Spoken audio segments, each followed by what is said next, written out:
Perkenalkan, nama saya Masli Ridwan, NIM H031833. Baik, di sini saya akan mempresentasikan mengenai suksesi sekunder maupun primer. Langsung saja, untuk memahami suksesi dari sudut pandang yang berbeda, studi kasus dalam ilmu ekologi, salah satunya yaitu membahas tentang ekosistem. Ekosistem yang ada di dalam tidaklah diam atau yang sering disebut statis, melainkan ekosistem tumbuhan dari komunitas yang sederhana menuju ke kompleks. Yang kompleks sehingga ekosistem bersifat dinamis. Pertumbuhan ini biasanya dapat terjadi karena adanya suatu perubahan pada ekosistem. Salah satunya yaitu akan mengakibatkan terbentuknya suksesi. Suksesi merupakan suatu proses perubahan pada suatu komunitas tumbuhan menjadi komunitas tumbuhan lain yang berbeda. Kartijo dan Sutomo menyatakan bahwa suksesi ekologi merupakan proses pertumbuhan suatu komponen-komponen spesies dalam suatu komunitas selama selang waktu tertentu. Suksesi merupakan aspek berharga dalam ilmu ekologi dan restorasi. Arianto dan kawan-kawan menyatakan suksesi terbentuk lantaran adanya suatu modifikasi fisik pada komunitas. Proses suksesi merupakan proses alami dari perubahan komunitas tumbuhan yang sifatnya kumulatif, berjalan searah dalam jangka waktu tertentu, daerah tertentu untuk menuju kondisi yang stabil. Proses suksesi pada suatu tanaman dikendalikan oleh hukum alam dan akan berakhir pada kondisi puncak atau disebut stadi klimaks yang secara dinamis sudah seimbang dengan lingkungannya. Suksesi dapat dibedakan menjadi dua, yaitu suksesi primer dan sekunder. Suksesi primer terjadi karena komunitas alam terganggu yang mana kondisi tersebut dapat hilang secara total sehingga di tempat komunitas alam terbentuk habitat baru.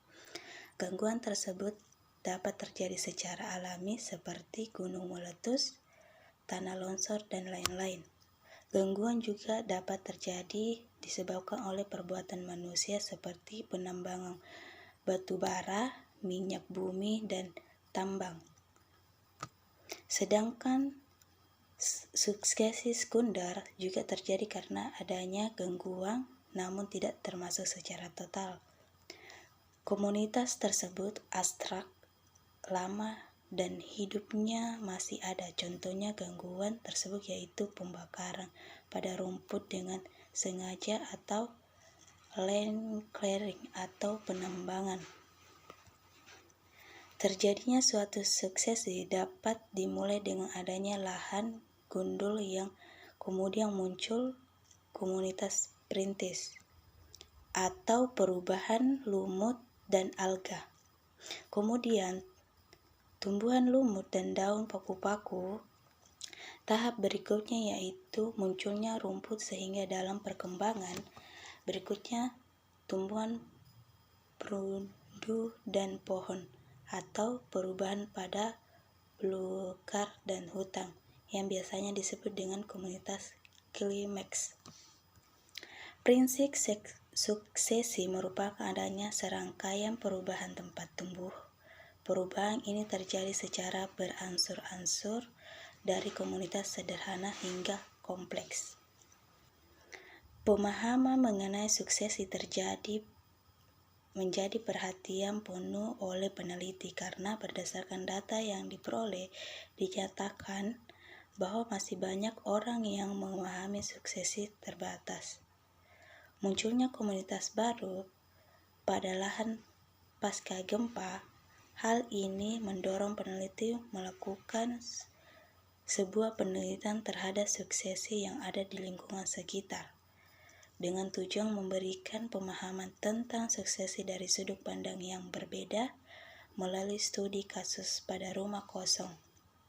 Menurut Van Stenis, suksesi merupakan proses dinamis pemulihan vegetasi.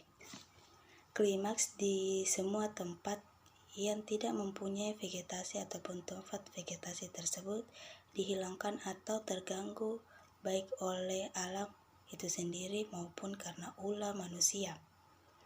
Suksesi dibagi menjadi dua, yaitu suksesi primer dan suksesi sekunder. Suksesi primer merupakan suksesi yang terjadi pada wilayah yang baru dan belum ditemukan organisme di daerah tersebut. Sedangkan suksesi sekunder merupakan suksesi yang terjadi pada wilayah yang awalnya sudah terdapat organisme dan masih tersisa. Hasiko dan Suryanto menyatakan bahwa suksesi sekunder dapat terjadi pada lahan yang terganggu karena adanya aktivitas lahan berpindah, badai dan longsor, banjir, dan beberapa lainnya. Beberapa suksesi primer yang salah satunya penyebabnya adalah aktivitas gunung berapi, sedangkan menurut Purnomo, suksesi sekunder merupakan invasi tumbuhan pada suatu lahan yang awalnya terdapat vegetasi dan vegetasi yang ada tersebut mengalami kerusakan akibat faktor alam atau disebabkan oleh manusia. Selain itu, suksesi juga bisa kita amati dari lingkungan sekitar kita. Salah satunya yaitu kita amati dari rumah kosong yang telah lama tidak dihuni.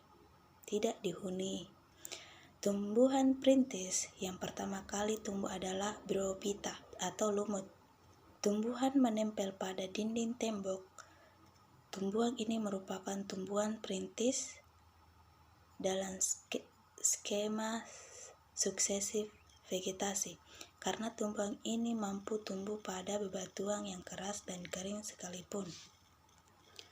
Selanjutnya, yang termasuk tumbuhan perintis yang tumbuh adalah tumbuhan paku, yang dimana ditemukan tumbuh subur di area dinding tua.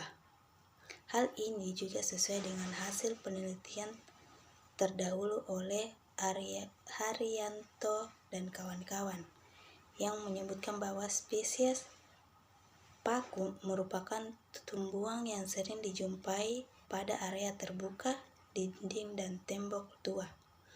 Hal ini bisa terjadi karena tumbuhan paku-pakuan bisa hidup di area yang kaya akan cahaya serta bisa beradaptasi baik dengan lingkungannya.